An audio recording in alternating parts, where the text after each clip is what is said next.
welcome back to the channel. If you haven't been here before, my name is Debbie and I read a lot of books. Today's book is A Slow Fire Burning by Paula Hawkins. I've read a couple of her books and Girl on the Train is probably my favourite. There was another book that I read, was it Something in the Water? Good book. Girl on the Train still top though. Same with A Slow Fire Burning. Girl on the Train, still my number one. Blurb time. Laura has spent most of her life being judged. She's seen as hot-tempered, troubled, a loner. Some even call her dangerous. Miriam knows that just because Laura is witness leaving the scene of a horrific murder with blood on her clothes, that doesn't mean she's a killer. Bitter experience has taught her how easy it is to get caught in the wrong place at the wrong time. Carla is reeling from the brutal murder of her nephew. She trusts no one. Good people are capable of terrible deeds, but how far will she go to find peace? Innocent or guilty, everyone is damaged. Some are damaged enough to kill. Look what you started. So this is 320 pages on ebook in contemporary fiction, crime and thriller, and detective genre. Target audience is adult. I did enjoy this book, but the ending left me with some questions. I'll say that. So, yeah, you've got 4 people narrating this book. So you've got Laura, Miriam, Carla, and then you've also got the elderly woman that Laura helps, Irene. So that's your 4 female narrators throughout this book. There's a book within the book. I was trying to figure out the order to tell you all this in. So at the beginning of the book, you find out that a young man called Daniel Sutherland, has been found dead on his houseboat by a woman, Miriam, who lives on the boat, which is harboured pretty much opposite. I will say that all 4 of the narrators are slightly unreliable. I say slightly.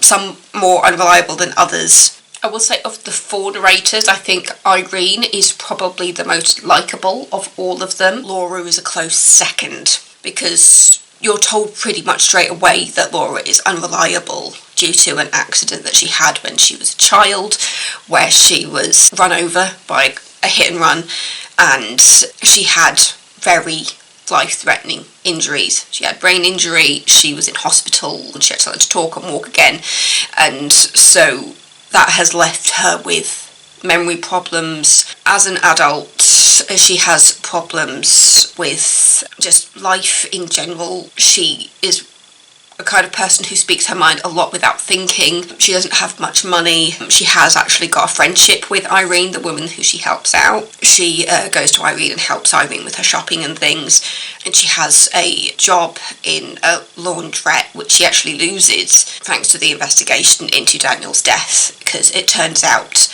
that Laura is the last known person to have seen Daniel. When she is interrogated at the police station, she admits that she was with him the night before he most likely died, because I think they find him on like a Sunday or a Monday, and she was with him on the Friday, and when he's found, they say that he's been dead at least 2 days. So after you find out that Laura did actually have like a date with him, I say a date loosely, she went back to his boat, where she then claims that she was attacked by him, and so she admits to having a fight with him before she finds out that Daniel is dead. And she's just like, why would I have told you all of this if I had done it? Surely if I had actually killed him, I would have tried to give you an alibi, which she doesn't have, and she admits she doesn't have. But she does admit in her chapters that her memory is not reliable for her, and that she does black out every so often. Yeah, getting that information, it did give me elements of Girl on the Train, because in Girl on the Train, the main character, Rachel, has alcohol problems and blacks out on a regular basis, feeding into that unreliable narrator thing. But at the same time, seeing that in this book made me think that Laura was too easy. And so even though she was the last person to see Daniel, there was actually no point in the book when I actually thought that she actually did it. For me, the people who I was looking at were Miriam,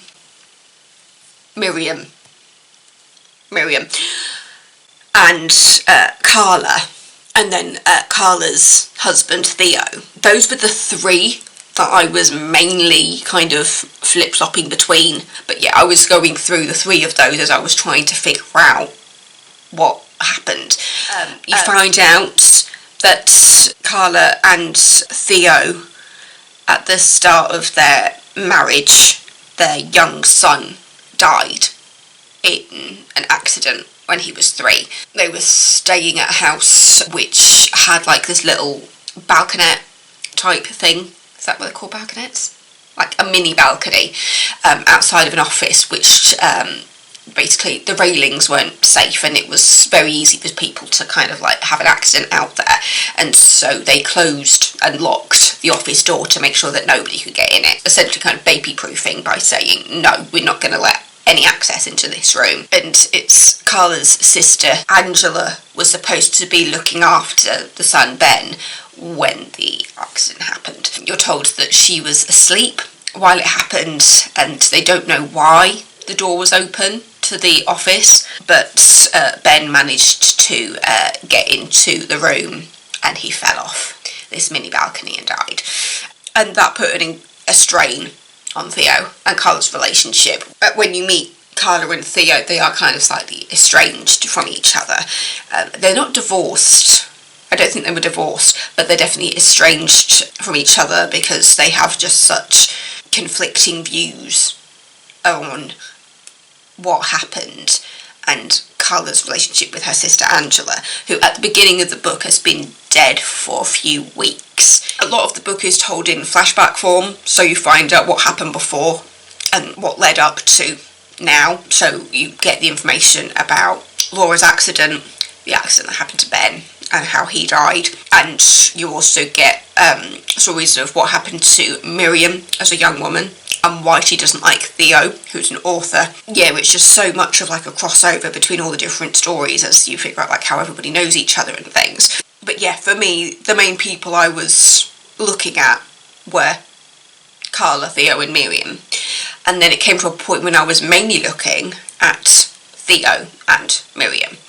Miriam is portrayed as a very angry, jealous woman who just seems to stick her nose everywhere. There's a point when Laura tells Miriam that she's old. She's like in her 50s, she's not that old. That she is old and selfish and just nosy.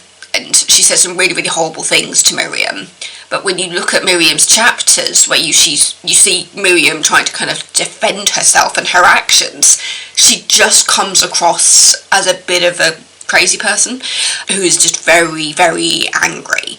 And so that's when I really started to go down the Miriam view. But I was also at a point when I was just like, is Miriam just a crazy, lonely person who is just trying to just have some type of excitement in her life?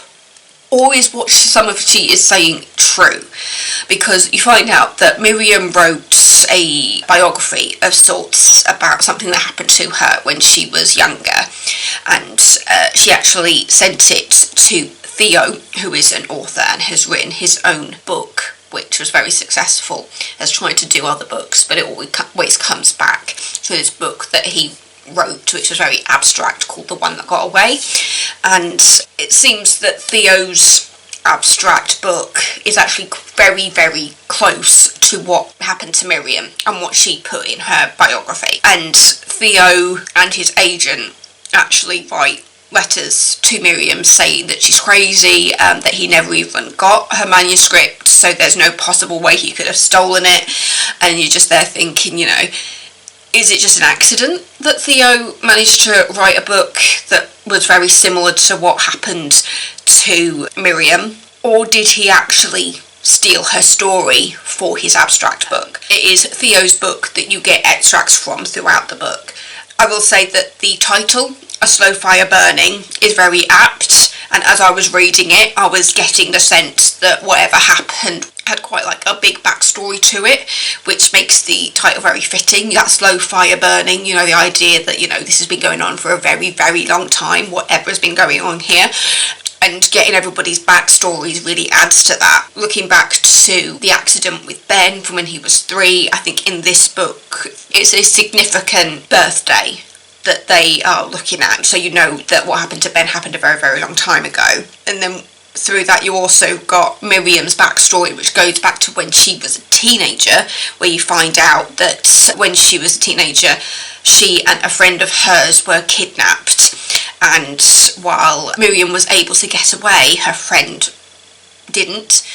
And so you know that the friend died, and then that the guy who did it managed to get away. You do later find out in the book that the guy who kidnapped and murdered Miriam's friend died, or at least the idea is put in your head that he passed away, and then they're just going, but he was very good at hiding and things, you know. It's that question of like, is he dead or is he still here? And that ties into the storyline of Theo getting letters from somebody claiming that everything in that book is a true story, and somebody's saying, oh, why would you do this? Why would you leave this out? Why did you change this? Why are you talking about my story? Theo thinks it's all coming from Miriam, but then you find out not just Miriam was involved in all of that, and that maybe somebody else who was connected to the original kidnapping has been messaging Theo as well, but because it was Miriam who originally started off, she brought a lawsuit upon Theo because of how close his story was to her story, because she's completely convinced that Theo stole her life story to create this abstract book. But her chapters seem very manic, so that is why her chapters are so unreliable, because it really just come across as somebody who's just completely losing their mind.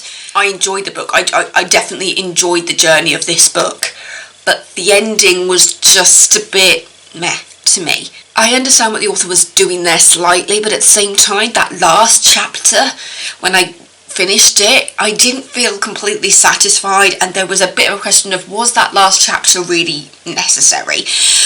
Because it didn't really feel like it added anything to it. But yeah, when you've got 4 people who are narrating this story, you've got the fact that none of them are that reliable, and 2 of those people, you know why they're unreliable. Laura, because of the accident and her blackouts, and Carla, who is very evidently got a drinking problem. And then Irene just comes across as just a lonely older woman who does need help, but then she also, because where she lives the walls are like paper thin, she lives in like a terrace, she can hear everything that happens in the house next door, which was Carla's sister's house. But yeah, so you're very aware that what has happened in regards to Daniel dying and also his mother Angela dying is all connected to the family. So whatever has happened here, it's somebody who has a grudge against possibly Theo or Carla. It's all related to the accident that happened with Ben all those years ago when he died, and there's that question mark over, was it an accident?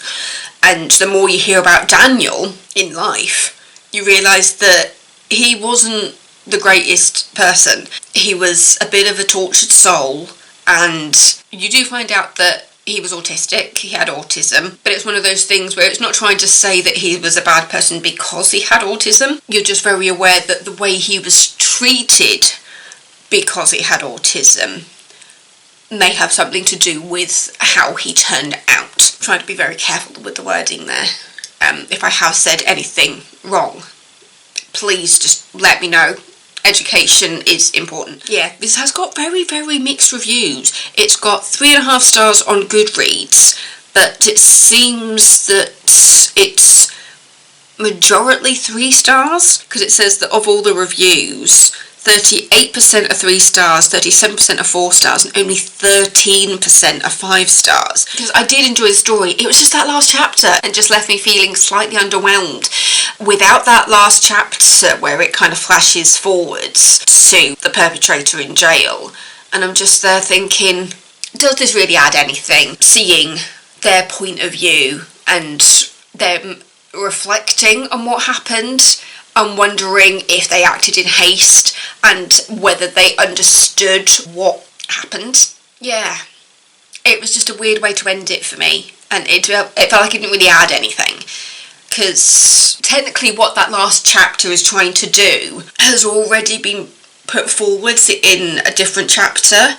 The idea of what Daniel did in life. Was it an overactive imagination, or was it something that was actually happening? I'll say it like that. You're aware of something that Daniel made, which paints a picture of what might have happened to Ben, but you don't know if it actually happened that way. So it's that question of, can you trust Daniel in the case of, was it just an overactive imagination, or did it actually happen like that? It all comes back to the night that Ben died. But yeah, ultimately, this was a good story that kept me going. It was just that last chapter that kind of pulled me out of it slightly. But other than that, the build-up, having the different narrators and trying to figure out what you could believe from each person. Miriam's story, every single time she came up, I had so many questions in my head of this thinking, about how reliable she was, and if she really was right in targeting Theo regarding a possible stolen story. And you're just there thinking, is it possible? Because before you actually find out what happened to Miriam, you're just there thinking, is this some kind of just generic story which just happened to accidentally pick up on things that's happened to Miriam before? Was she just trying to insert herself and trying to create a bit of excitement in her life? Because it seems that a lot of people think she's just a crazy middle-aged woman, but then throughout the book you do find out that she's been inserting herself into a lot of positions, especially in regards to Laura, because Miriam doesn't believe that Laura killed Daniel, but in that she tries to pin things on other people, and you're just like, what are you doing? What are you doing? She just seems to completely try to push herself into that narrative, and it's just like, but you weren't there, you don't actually know anything. Why do you keep trying to get involved in this? Yeah. I know it's a sign of a good book if it makes me think. If I have absolutely no connection and I just want to throw the... Well, to be fair, actually, I've had books which have made me angry and made me want to throw the book across, but because it's invoking an emotion, it means that it's doing its job. It's making me think of something. It's making me feel something. And so if I ever have a book that just does not make me feel anything at all, that's a book that I'm not going to like. What a wonderful way to end this video. But yeah, I enjoyed it. It was just that last chapter where it's just like, wasn't necessary. Yeah, A Slow Fire Burning by Paula Hawkins. Wonderful front cover. That wasn't I don't think that was the front cover on the one that I've done. That was the one from Goodreads. Yeah, the cover that I've got is an orange cover. Yeah, so thank you so much for watching, and don't forget to subscribe if you're not already. I am going to finish my cup of tea and my lunch. I've got apple cheese and nuts because, yeah, and then I am cooking a pork stir fry tonight. But yeah, so thanks. I was going to say thanks, cheers a lot. Getting my words mixed up there, Debs. So cheers, thanks a lot. I will see you next time with another video.